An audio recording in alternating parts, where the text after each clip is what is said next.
Hi lads and lasses, Modest Pelican here with World War Z. If you enjoy this content, please open a hotel and then lock people in their suites until they have subscribed to me. Also charge the dodgy malakas double for the Wi-Fi, as this really helps spread the good word of my channel.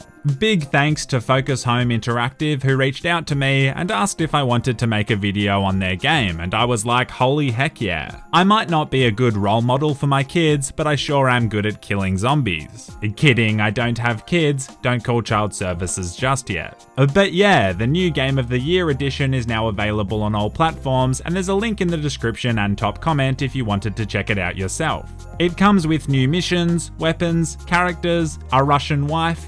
Wait, no, sorry, no Russian wife, but it has a horde mode and can be bought separately or as DLC if you already own the game. Today we'll be tackling the new French episodes. I'm going to play as this dodgy malaka because the Hawaiian shirt says I'm a sensual lover, whilst the cigarette says I'll stab you at the train station if you look at me wrong. I'll be joined today by Stealtho Robbo featuring a timeless and frankly quite sexy bowl haircut, Marto featuring a questionable red beret, and Maddie who's a dude. She actually wanted to be the girl with the red beret, but Marto stole it from her, which may honestly be the most alpha thing I've ever witnessed. Let's go. Marto attempts a 360 quickscope with a shotgun, and it might genuinely be the worst attempt at a 360 quickscope I've ever seen in my entire life. Meet Faye's Granny McFarto. We need to reach the chemist so we can substance abuse pharmaceutical painkillers. I mean steal a heat pack because my back is sore from carrying the team. I mean find a cure. We make short work of the various zombies, and then for a little practical joke, I shoot my teammates in the back. I didn't realise there was friendly fire. Look, I never claimed to be teammate of the year, however I will claim that I look quite charming in this vivid canary yellow blouse. We reach the pharmacy, or as it's pronounced in French, P-ha-maki. It's been completely looted, which is a shame because I'd literally kill one of my teammates for some hydrolyte right now. We continue through the dimly lit streets of Marseille, and I discover my new favourite way of killing the undead, with a tomahawk. There's something quite wholesome about disemboweling the very same people you used to see at the grocery store mere weeks ago. Having taken some damage, I apply a med kit by hydrating my forearm. Now this is a game mechanic I can get behind. Water is love, water is life. I'm all out of med kits, but on the bright side, there aren't 1,000 angry zombies running at us in the dark. Just kidding, here they come.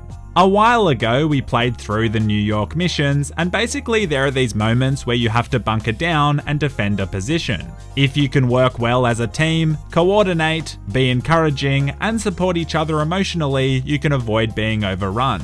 Again, kidding, we almost always get overrun to the point where everyone is out of grenades, health packs, and Viagra, ammunition. I definitely don't take Viagra when I play video games, that'd be really weird. We defeat the horde, and then Marto gives us a tour of this art exhibition. He says this one is called Vertical Pac-Man because by eating upwards, he is defying social normalities by the way of innovative virtue. Wow, that's actually pretty deep. He then says this one's called Nakey Lady Go Sit Sit. Damn, he's good. We continue to fight our way through horde after horde, and it goes down to the absolute wire. I have to witness Maddie die in front of me and then see her turn into a zombie. It's absolutely horrific. Imagine having to kill one of your mates and then shoot the head off their lifeless body. Well, I guess the decapitation was completely unnecessary, but let's go. We get that sweet, tasty victory. Damn, Robbo with the red hot carry. Any single girls out there want a big strong man who can protect them? You could be Mrs. Stealtho Robbo. I equip the gold skin for my AK-47 because sweat mode has been activated. Ah good, it's daytime now. I can finally stop crying uncontrollably because I'm so scared of the dark. I proceed to immediately throw a grenade by mistake at my teammates. I'm starting to feel like I wouldn't be the person you'd want around during an apocalypse in real life. I can imagine someone rushing in and being like, yo, the entire colony is being eaten alive, someone forgot to lock the gate. I'd have to slowly raise my hand and be like, yeah, sorry Karen, I had a few too many Watchtower beers and then went for a stress-reducing stroll outside the walls. Sue me. Anyway, Marto is busy trashing this car because he said a girl called Zoe used to drive one exactly like it.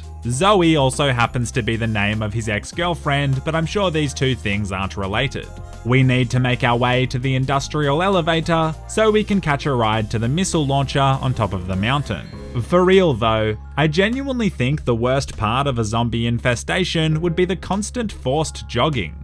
Being in lockdown and all, I decided to go for a jog the other day to get some fresh air, and I can safely say it was the single dumbest choice I've ever made. 30 seconds in, and I experienced firsthand what stage 4 emphysema feels like. The thing was, I just said g'day to my neighbour who was about to walk his dog, and I was only about 50 meters ahead of him on the path, so I couldn't stop or I'd look weak. So I pushed myself all the way around the block, and yeah, in the words of all the girls I've ever slept with, worst 3.5 minutes of my life. Anyway, we reach another choke point, and apparently there's a mega horde about to collapse on our position. As I'm setting up the defenses, Marto says he's being jumped and needs assistance. God knows what he's even doing down here, but it looks like Robbo has already saved him, which sucks as I was looking forward to being his hero. Next thing I know, some big raging mad lad is angry and starts choking me, which is low-key pretty hot, but also oxygen is crucial. Life's funny, isn't it? I came down here to save Marto, yet he ended up saving me. That sounded more poetic in my head. I find the elusive gold AK-47 in this shipping container, which is great, as now everyone who spectates me will know I'm esports ready. What isn't great is that this mega horde is at our doorstep. The key to surviving something like this is to do a lot of damage early to thin out the numbers. Then the priority is stopping the cheeky rascals from building their little zombie towers. I also say a quick prayer for our safety, and to any of you non-believers who think God isn't real, explain how my girlfriend got pregnant when we've never had sex before.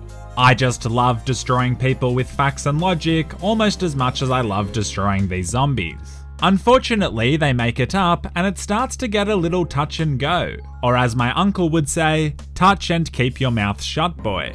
I don't even think Robbo's heavily underrated tasteful bowl haircut can get us out of this jam. No, look, we do eventually get out of the jam and make it to the elevator. I was just building suspense for your viewing pleasure. All feeling pretty good, we continue forward, but absolutely nothing could prepare us for what happened next. It will shock you and is very emotional. I swear my suspense building is on par with a Year 6 English class curriculum. Anyway, as we're approaching the missile launcher, Maddie disconnects because Australian internet is a joke. We have slower internet speeds than Pakistan. No shade at Pakistan at all, but they're literally at war right now and still manage to hook it up, so yeah. Can I get an F in the chat? I guess these guys are going to wait safely in here while we get the missile launcher up and running. Seems a little bit lazy, but hey, a missile launcher sure does sound like a good, clean Christian fun. Here's the beast, but we're in a time-sensitive situation as we need to block the zombies' path into the village by exploding the tunnels and mountain, otherwise they'll just keep coming. The missiles are scattered around and you have to load the Big Mama manually, so it's going to take some unbelievable coordination. Marto jumps onto the computer controls in the bunker and prepares to line up a shot. Robbo and I defend him, already low on health and ammo, so every shot with this thing really needs to count. Marto proceeds to fire and he tries to account for bullet drop.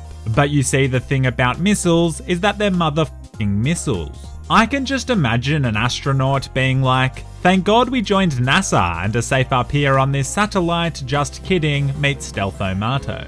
In his defense, this thing is super difficult to aim, and it doesn't help that there's constantly zombies trying to eat your face. We do our absolute best but fail miserably, and eventually the horde grows too thick. The bad kind of thick, which surprisingly is actually a real thing.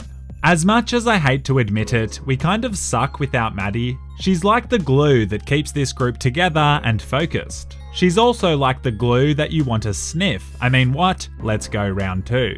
Alright, so Maddie is going to defend me while the lads load the launcher. It's basically the perfect plan, with Robbo outside killing the horde, Marto getting the rockets and telling me where to aim, and Maddie keeping the undead malakas off my back. It should be a GG. Wait, literally all I'm doing here is basically pressing the right trigger to fire, which is kind of depressing when you think about it. Anyway, there's one tunnel left to destroy, and the horde is now so thick it belongs on Summer Ray's Instagram. I have one chance to fire here or will be overrun, and so I press the right trigger like I've never pressed the right trigger before. And thanks to me pressing this right trigger, and I guess a little bit Marto aiming, we get the victory. The next mission had us go into the sewers, and Marto doesn't do very well with horror games. I wish I'd recorded his live reaction, but if you can imagine a 6-year-old girl screaming profanities, that's basically an accurate portrayal. For the multiplayer, I picked Angel Flores because look at this absolute thick unit of a man. You just know he leaves those glasses on when he has post-marital physical relations. Slowly but surely, my only adjective is becoming the word thick, I swear. But yeah, Angel Flores absolutely popped off, and the multiplayer was a pleasant surprise. I think we ended up playing for like 3 hours. It's always nice when a developer reaches out to me, and I've been trying to bring a wider range of games to the channel. So thanks again to Focus Home Interactive for the opportunity. Thanks to you legends for absolutely everything, and to those of you who support the channel on Patreon. I hope you're all doing great. Until next time, and as always, stay classy.